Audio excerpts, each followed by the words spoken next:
Hi people, and hello my Chili Carnage crew, it's Chili here from Live Listen Erased, and I am bringing you a special episode. It's Deftones themed, because that's right, if you are a Deftones fan, then you will most likely know, of course, Private Music, the new album that will be coming out on the 22nd of August. The countdown is on, people. We only have another 20 days until this album finally drops, and well, everyone just cannot wait, of course, for their new music to come out.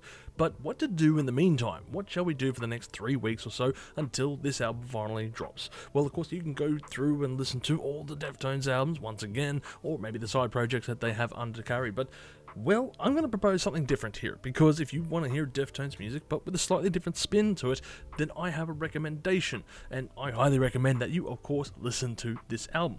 What is this album that I'm talking about? It is, of course, a covers album done by several young and upcoming musicians, and it is called The Song That You Saved. For the Song That You Saved. Now, this is a very eclectic mix. There is something like a bunch of 23 songs on here by various musicians. I've not heard of any of these, unfortunately, but like I said, it is all for a good cause. It is only available as well on Bandcamp, so the link will be in the comment section below, or at least in the description of this video, because I do recommend that you go forth and purchase this thing, because it all goes as well to a charity cause to help people get off the streets, I think it was. To read it, I guess, here, by supporting this release, you're supporting Oasis for Youth in Bloomington, MN, sorry I don't know the state. Was that Massachusetts? No. Where young people from 16 to 24 old who are at risk of experiencing homelessness can find extraordinary support. We're proud to deliver all proceeds from this tribute to the foundation. So all the money that is going to this is going towards such a foundation. A really, really good cause. Now, as discussed, I'm going to go over all these songs. I'm going to go over every single track here, 23 tracks. That's quite a lot to talk about, but I'm only briefly discussing each song, and of course I will mention the artist and what they are covering. So the first one we're going to have is Earplay, Mascara, an interesting mix. It's a very electronica kind of sounding piece. It's slowed down a bit. Not bad. I don't mind the vocals on this one. The next track is certainly more intriguing, I guess. It's M-A-Y or M-A, depending how you want to say it, doing Cherry.Wave, or Cherry, of course, the song.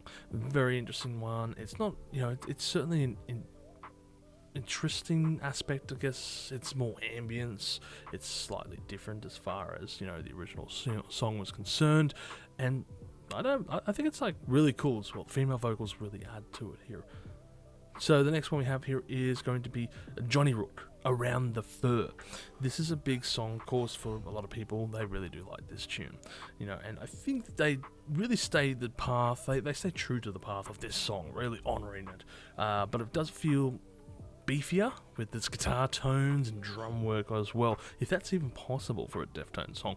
I mean, I guess all things considered, it is, the second album that they'd done, so the production wasn't exactly the greatest as of yet. But I really like Johnny Rook's version. I think it's a really cool song, Round the Fur. Go check that one out as well. The next one is going to be Royal Rats, Rats, Rats. Interesting choice there. It's probably not a song that most people would jump to when I think of Deftones, so ballsy choice to the people doing this one. And again, it is another piece that is, true to the cause again. It's very much in line with the original piece. I think it's pretty cool though. It's got very shouty vocals compared to, I guess, the original one. And yeah, I don't mind it. It's just not a track that I was very strong with. Saturday Night Rest is a bit of a void in my Deftones catalogue. Not a bad album. I think it gets a lot of hate, more hate than it really deserves. But it's not a bad album still. The next one's going to be Mercy. I believe I'm probably pronouncing this right. It's spelled though M-I-R-S-Y. Doing Minerva, a track that I really love. I do love Minerva. It's a fantastic song, and I think it's a really cool piece the way that they've done it in acoustic, and the vocal sections are very melodic. And of course, Chino is fantastic and very melodic and captivating with his performance. But I really do love this version. I think it's one of the highlights for me of this album. Maybe it's a bit towards my favourite song, or one of my favourite songs by the band. Or the band, I should say. The next one we're going to have is Toilet Rats, fantastic name, doing Knife Party. And, fantastic track. Absolutely love Knife Party. Go get your knife, eh? And this one, it's different. It's a yeah. If you're listening to it, you're going, oh god, what is this? I guess first playthrough, because it kind of resembles almost like 80s pop ish kind of sound. I'm thinking kind of Gary Newman era style of music, and it's a very different take. So I do appreciate this newer or updated or different sound, I should say, for the song.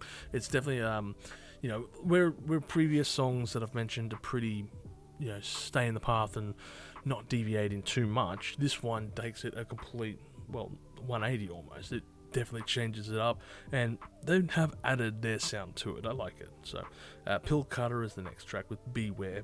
Again, this is another track that is certainly not a very big hit amongst the people, and I guess it is what it is. At the end of the day, Saturday Night Wrist is certainly a mixture of an album, but still, I like this one. Beware is a cool track. I like the tune that they're going for here. I think they've done quite well. It definitely leans into that shoegaze territory that that song is synonymous for almost, and I like the tune that they're going for here. Great cover, very good. The next one's going to be Malamiko with Sex Tape.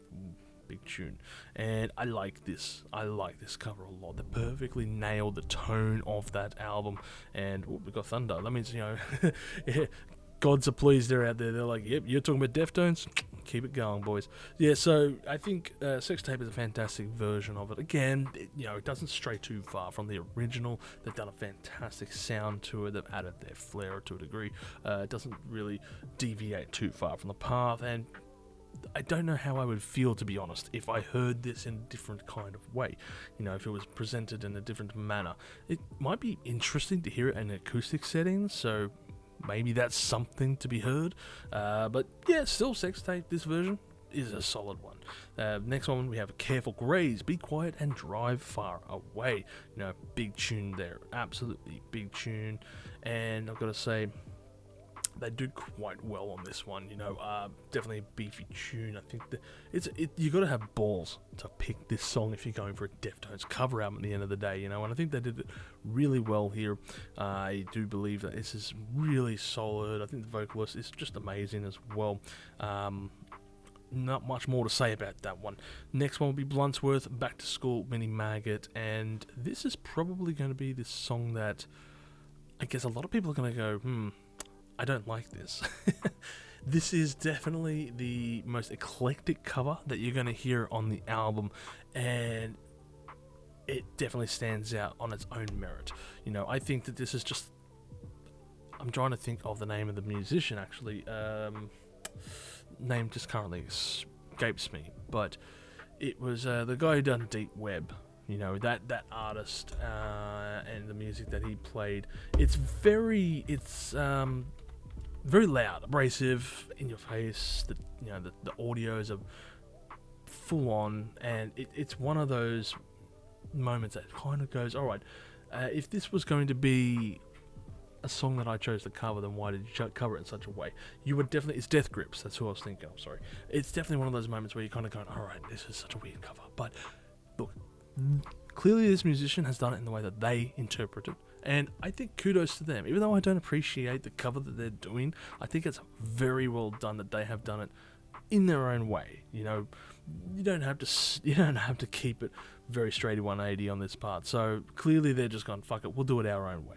And the next one we're going to have is Ball with 7 Words, a track that, is from their debut album, and look, I don't entirely love the first album, but 7 Words is definitely a highlight off that, and, the energy is just matched on here. I think they do fantastic. It's really good, gets you pumped up, absolutely banger of a tune here, just with a modern take and twist on it, if you will.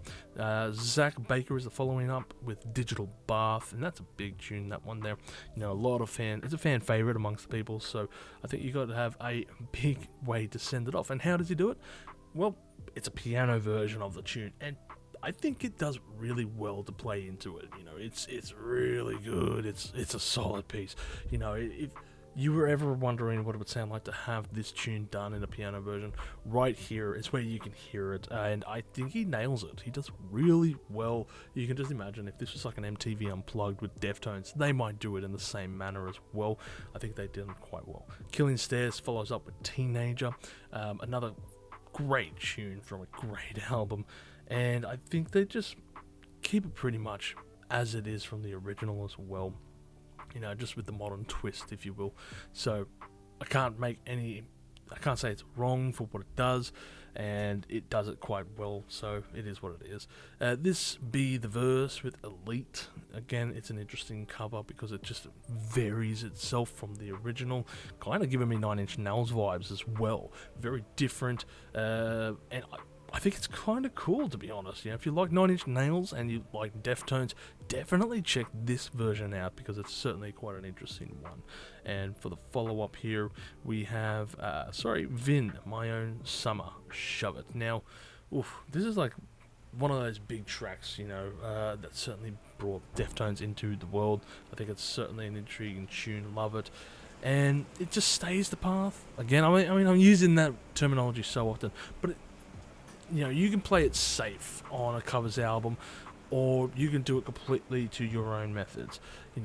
Clearly the band here has done it very safe, but they've done it to their tone, to their style. But, all these bands are clearly influenced by Deftones, so of course, even if it was to their style, it sounds very similar, of course, to the original band that they're focused on.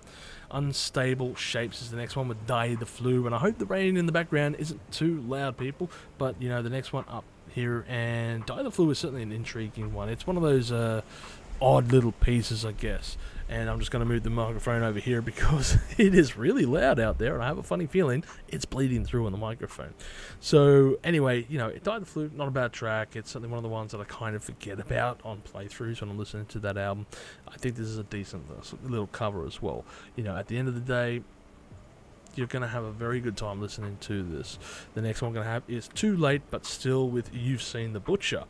Driving into the newer territories a bit here, and I like it. It's a good twist. It's bass line is thick and chunky.